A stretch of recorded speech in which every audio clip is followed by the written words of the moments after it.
नमस्कार। आज मैं आपको 7वीं कक्षा की पहली इकाई जिस घटक का नाम है वाचन मेला, आपके सामने एक चित्र दिया गया है, दृश्य दिया गया है।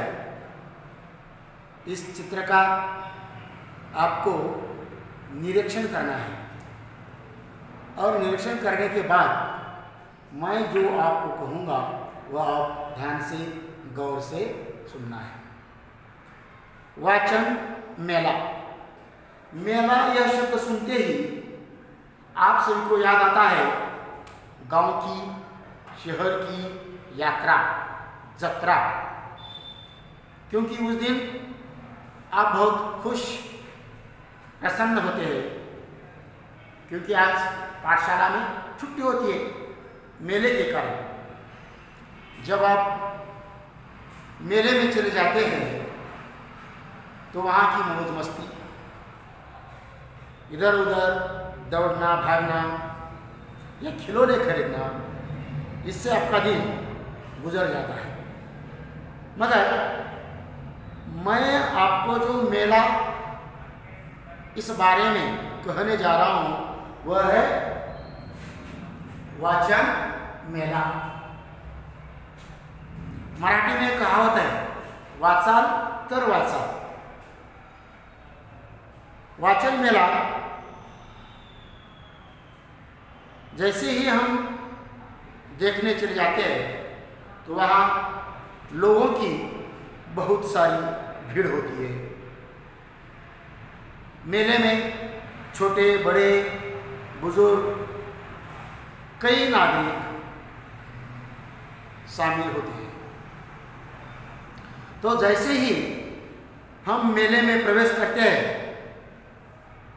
तो हमें स्कूल के बच्चे, पाठशाला के लड़के लड़कियां हमें दिखाई दे रही है,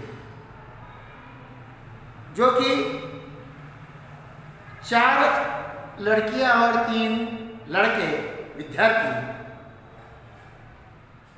अपने कंधों पर उठाकर एक पालकी ले जा रहे हैं और उस पालकी में किताबें रखी हुई हैं या ग्रंथ रखे हुए हैं।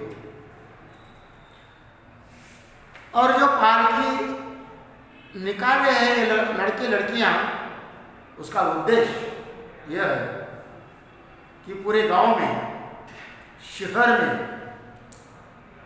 घुमाकर उस मेले में आ जाना, क्योंकि इससे गांव वालों को पता चले कि आज हमारे गांव में पुस्तकों का मेला लगा हुआ है। यही उसका उद्देश्य है। जो लड़की है उसके हाथ में एक आपको फलक दिखाई दे रहा है। उस फलक पर लिखा है ग्रंथ दिंडी, मतलब शोभा यात्रा। और उसके पीछे और एक लड़की है, उसके हाथ में भी एक सूचना फलक है जिस पर लिखा है पुस्तकों से पाए ज्ञान, जाने भाषाए विज्ञान। और उसके नीचे भी एक सूचना है जो कि पुस्तकें हैं हम सबके साथी, प्रज्वलित करे ज्ञान की बातें। और उस ग्रंथ दिंडी का स्वागत करने के लिए एक सामने से लड़की भी आ रही है, यह हमें दिखाई दे रहा है। अब चलते हैं जहाँ पुस्तकों की दुकानें लगी हुई है। और ये जो दुकानें लगी हुई है उसमें भी विभाग लगे हैं, जैसे कि बाल साहित्य, किशोर साहित्य, ये किताबों के विभाग है। उसके साथ साथ विज्ञान कथा, विज्ञान की किताबें भी की दुकान भी लगी हुई है। तो सबसे पहले हम देखते हैं बाल साहित्य। बाल साहित्य यानी बच्चों के लिए लिखी हुई किताबें, जो कि छोटी छोटी कथाएं, कहानियाँ उस बाल साहित्य में होती है। और इस बाल साहित्य में उसके नीचे जो है ई बुक्स और ऑडियो बुक्स जैसे विभाग भी बने हुए हैं।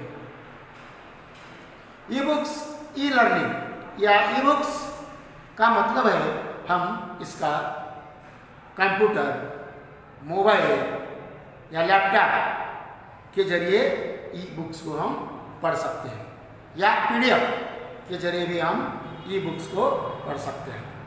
तो उसके साथ साथ ऑडियो बुक्स, ऑडियो बुक्स यानी कि जो लोग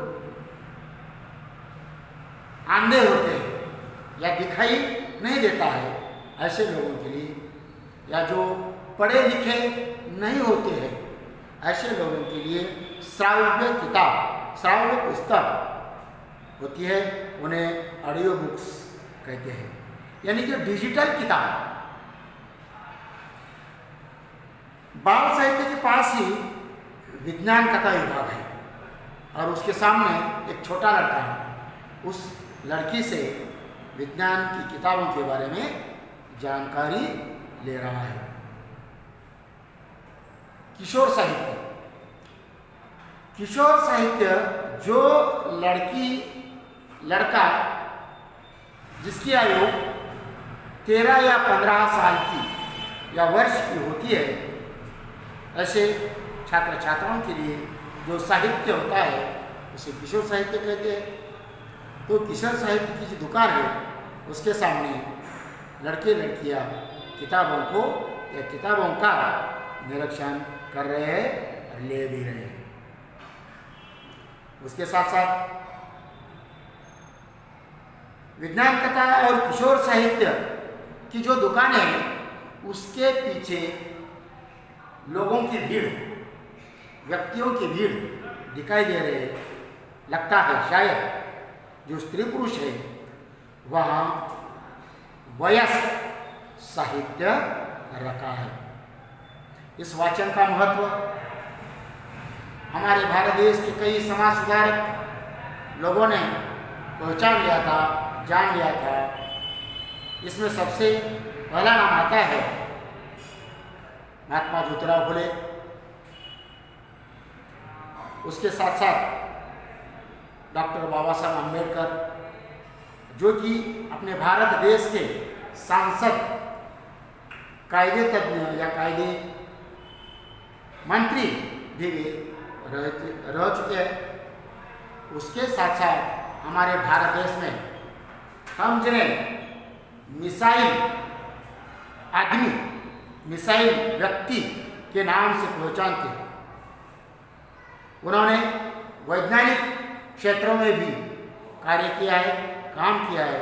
कई सारे खोज भी उन्होंने ली है और वह अपने भारत देश के राष्ट्रपति भी रह चुके हैं। ऐसे एपीजे अब्दुल कलाम या स्वामी विवेकानंद जी, ऐसे कई नाम हम इस किताब, इस पुस्तक या वाचन के मेले में उनका नाम आदर से, सम्मान से ले सकते हैं। धन्यवाद। आपको वाचन मेला इस विषय पर 10-12 पंक्तियों में अब इसका वर्णन करना है।